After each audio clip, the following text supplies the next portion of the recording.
my name is Gabrielle Reed and this is my home right here. This is Marathon Acres. So welcome to Marathon Acres. So this is a 5-acre lot that I recently purchased. I saved up for 4 years actually for I wasn't really sure what I was saving up for until I kind of found it. But I officially bought this property 4 months ago, and now, as you can see, we're kind of in the process of clearing it. It's kind of funny how I stumbled across this actually.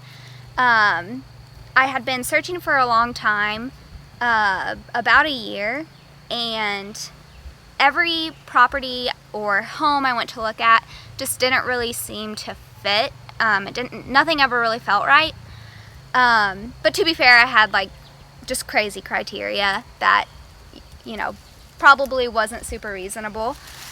For one, I wanted a property that was, you know, well over 1 acre. I wanted over 1 acre because I'm a runner, so I really wanted trails, and I wanted to be able to like really experience my property and like live on it, not just like sleep, you know. I wanted to do a lot of things around it. So I wanted a ton of space. I wanted to be able to roam around it. So there was that. Then I also wanted the house area to actually like back up to a forest,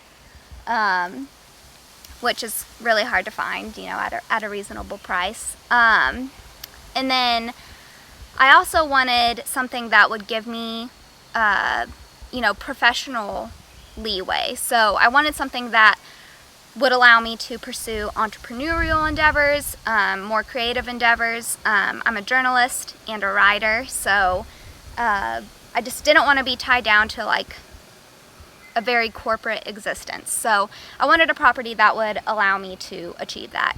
And for all of this, I also wanted it on a very low end of the price spectrum because, again, I'm a journalist and a writer, so I make enough. You know, I do well, but definitely not in IT or software development or anything like that. So really working with a small budget. So I wanted all of these things, and it was really hard. That's why I spent a year looking. And I remember, you know, there were a lot of properties, there were a lot of lots. There was one I visited, the very first lot I visited actually was 5 acres, about the same acreage as this, and it was about the end of spring, beginning of summer, and I walked through like maybe the first portion of it and was just overwhelmed by the price, by how much it would have cost. You know, I was just thinking in my head, like, it's gonna cost so much to build a house, you know. I'm from Indiana. I grew up like a very suburban lifestyle, and so I was used to seeing home prices that were like $250,000, $300,000, and I just didn't have that budget at all. And so I was just thinking like, wow, that's the caliber of a house I'm gonna have to build, and this is just a lot. You know, you just see a lot that's basically forest, and it was really hard to imagine. So I kept looking. I remember there was this other 5-acre lot that was this unimproved tract, and it was a very cheap price, but it was just unbuildable, you know.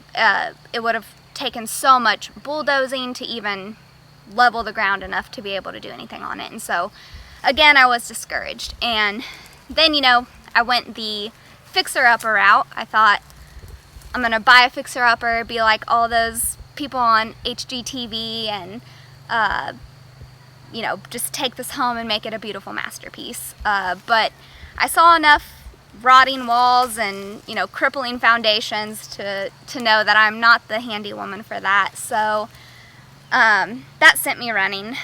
And then it was, I guess, the beginning of fall, like sort of in the winter, I came back to that first property that I had seen, you know, kind of in that springtime area. And I saw it through like a different lens. I had saved up a lot more money at that point.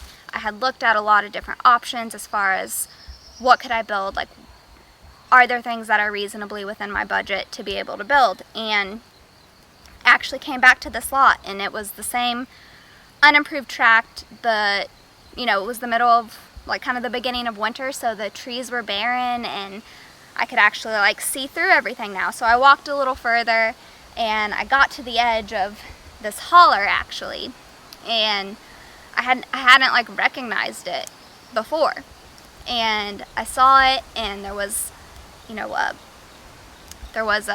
spot where a seasonal spring kind of divided the holler in two, and it was just so beautiful. And I came back from that thinking like this is what I'm gonna buy, and actually it was that first property I had visited all along, and so it's the property we're on right now. It's what we're looking at.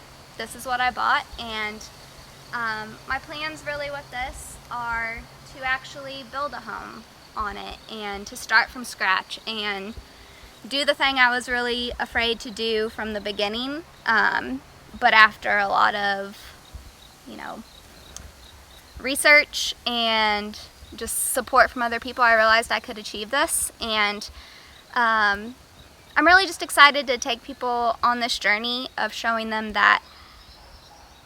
you guys that you don't have to, like, even if you're on one income or you're dealing with, you know, not having support from your friends or your family, or you have a demanding job, all of those things don't have to cripple you. They don't have to keep you from achieving your dream homestead. It's totally realistic, and I hope to prove that through what I'm doing, trying to build a homestead that works for me, that doesn't put me into debt, that actually is a real asset in the term of what an asset really should be, which an asset should be freeing you from certain things. And that's what I hope to build with this, and I'm excited to bring you along on this ride with Marathon Acres.